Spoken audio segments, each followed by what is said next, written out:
The Dead Space remake is a faithful recreation of the 2008 sci-fi horror classic. Well, mostly faithful. EA Motive has seized the opportunity to improve on the original, and so some sequences play out differently than you remember. An early example is the moment in which protagonist Isaac Clarke watches a corpse transform into a necromorph for the first time. If you're unfamiliar with it, here are the talented developers to explain the scene. In the original version, it was a lot more toned down. Isaac comes into the morgue, and then an infector comes through the vent, attacks the body, converts him into necromorph, and it bursts through the glass and attacks Isaac. But that's an opportunity where we wanted to make it feel a lot more interactive, and we wanted to make it feel more immersive. In our version, you come in and there's actually a door, so you actually go into the autopsy room itself. There's a very low fog.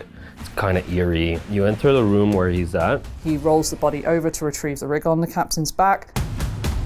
And as he's removing his rig, boom. An infector falls from the ceiling. The infector is now infecting the captain, and which is the catalyst that begins the full transformation. And then the captain starts to transform into this elite slasher. All his clothes, started to peel, started to transform into flesh. You're seeing all manner of goo and goop and disgusting transformation right in front of the camera. As it's screaming at Isaac, he uses kinesis, grabs a fire extinguisher, clocks it across the head, and manages to get up. And then we move from there into gameplay.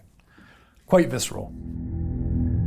To find out how the new version of this sequence was created, we spoke to several members of the Dead Space team to explore their roles in bringing the moment to life. That started, of course, with the original scene, alongside a core concept: how to make it even more immersive. There's a lot of scenes in the original Dead Space that happen behind glass, and there's a reason for that in a lot of cases.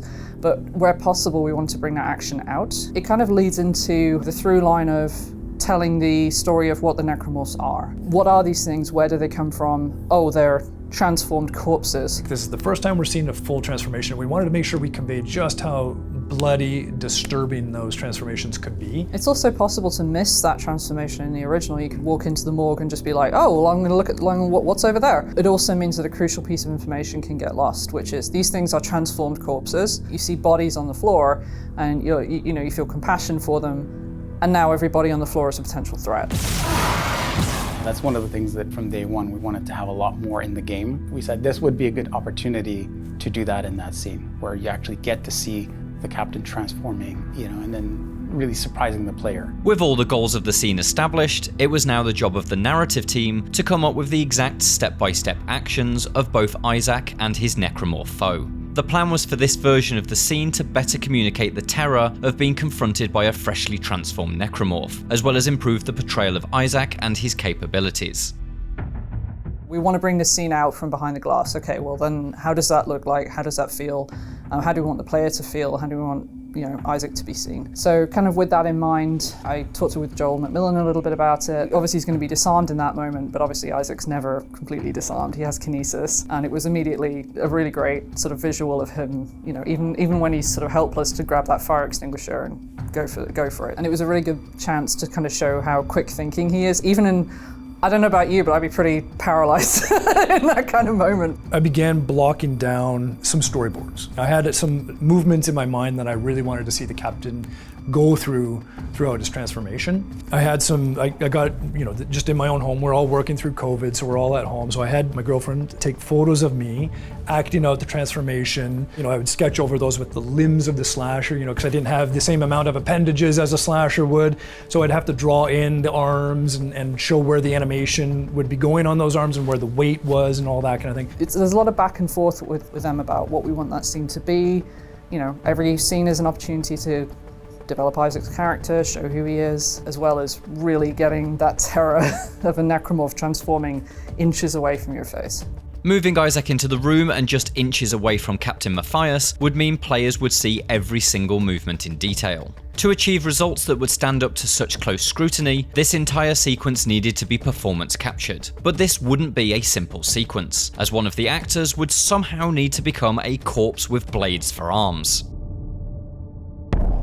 We went through and choreographed that through photographs and sketches on top of that to get the general staging and choreography of the scene laid out. Then from that, the talented team of animators started to block that in 3D using our rough models that we have on the project at the time. I think aside from doing the scripts, honestly, I think the most fun was the PCAP because we had a lot of fun putting that scene together. The two performers that we had really got into it. They actually spent a long time like kind of working together, like kind of figuring out the logistics. Okay, you're going to do this and I'm going to like turn this way and come. And it was actually really fun to watch that come together and watch them work. Yeah, the Infector was the theatre of the imagination, and Noshir, because he's a very experienced mocap actor, he was able to mime the corpse being attacked, and then we were able to bring it in later. That scene actually cost Noshir's arm extenders. That scene when he comes down and like brings like the slasher blade comes down, like that actually broke one of Noshir's arm extenders.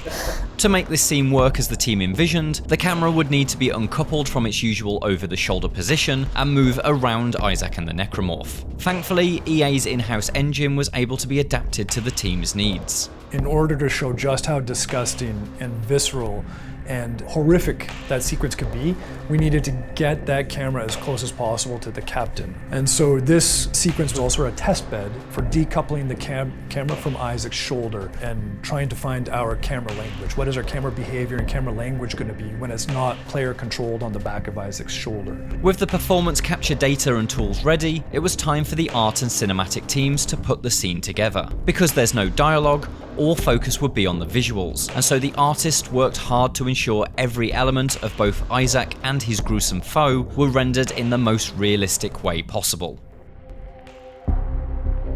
We started from the actual characters, making sure that all the detail is there and that would hold up to the camera because you would see it up close. So we would often say it should look like a bowl of soup that's being poured out onto Isaac's lap. And then, yeah, this is where the limb would stretch and break and then turn into a spike and hoist his weight. This is where the jaw should, swing and drop off. And so we went through in layers like that and built in every single piece of detail that we could think of. It was really important to show well the transformation and to keep also this idea that everything is seamless. So it was really a good way for us to be very close, to the action, to show very well, how those necromorphs appear, and to keep the player always in control and engaged as much as we can.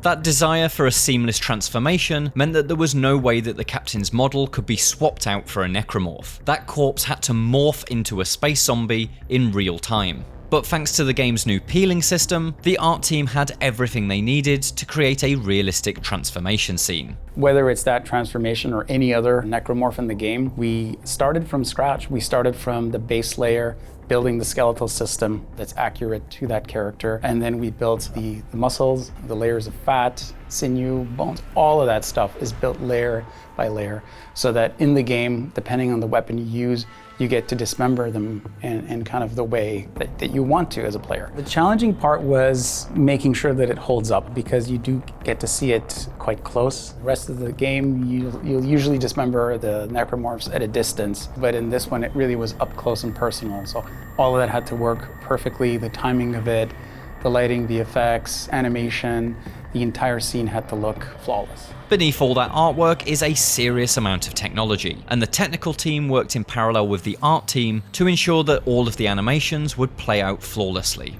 We can do a massive mesh swap there to allow for the transformation itself to happen on top of Isaac. The captain falling onto Isaac, that whole camera's like going to the floor and coming back, there's a mesh swap happening there so that we can have the proper transform happen. So there's cool tech behind it, but a lot of it, like I said early on, is the animation team did a massive job of just animating and going pixel perfect on what they wanted for the transformation. It was a question of us making sure that we can afford it in that context. The bond between art and technology is what makes this scene possible, but it's the smaller elements that really make the moment come alive. Like everywhere else in the Dead Space remake, there's much more detail in this scene than there was in the original version.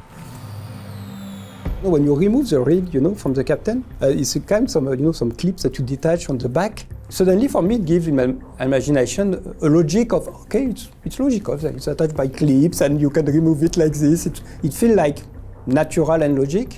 Some kind of little detail, that don't have big value, but that ground a bit, the fantasy of everything. So I really appreciate those little details. I really love how they got all the uniforms shredding off his back, and there's a really it's a really good moment when Isaac sort of hits the floor and kind of the low-lying fog on the floor of the moor kind of billows away. As with every individual moment in every video game, the final result is the product of people working together. For the team at EA Motive, it was exciting to see all of their individual contributions combine to create such a gruesome and effective scene. From day one, it was one of the things that we wanted to have more of that in the remake. It felt very satisfying to actually see a transformation so up close. There is a good mix of witnessing the transformation, being fascinated by what you see, and knowing that, okay, you need to act very soon. So I think this moment was really well done. It is a team effort. All I do is just work with the team and help them, guide them, but they did all the work, and I'm super proud of them. So it comes down to what I like best about working in games is just working with a lot of different people and different kind of mindsets. It's a challenge, but it's also very rewarding once you solve it. I feel that sequence retains the original vision the closest of any of the sequences we have in the game, and there's a ton of like very elaborate sequences in the game. But that one from start to finish retained the core vision as closely as possible. For more from Dead Space, check out how the EA Motive team rebuilt the game's iconic guns and rewrote the story. And for everything else, stick with IGN.